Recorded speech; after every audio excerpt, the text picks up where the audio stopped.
एक दिन गौतम बुद्ध अपने शिष्यों के साथ एकदम शांत बैठे हुए थे।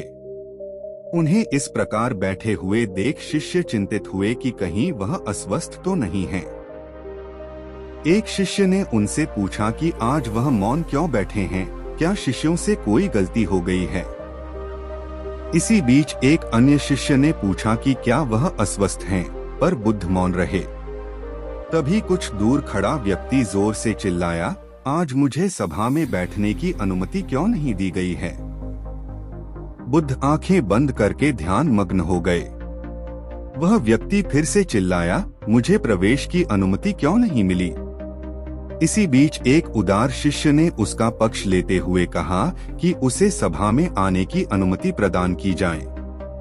बुद्ध ने आंखें खोली और बोले, नहीं, वह अछूत है, उसे आज्ञा नहीं दी जा सकती।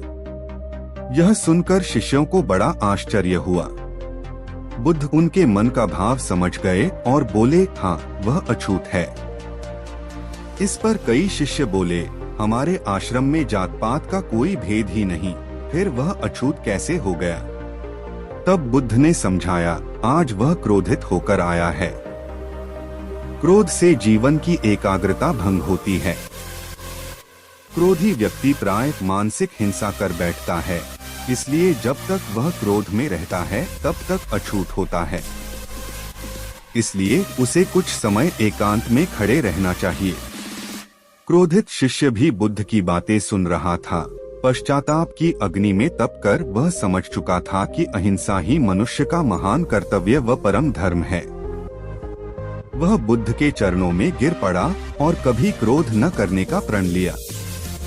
शिक्षा आशय यह है कि क्रोध के कारण व्यक्ति अनर्थ कर बैठता है और पश्चाताप उसे बाद में होता है, जिसका कोई लाभ नहीं मिलता। इसलिए हमें क्रोध नहीं करना चाहिए।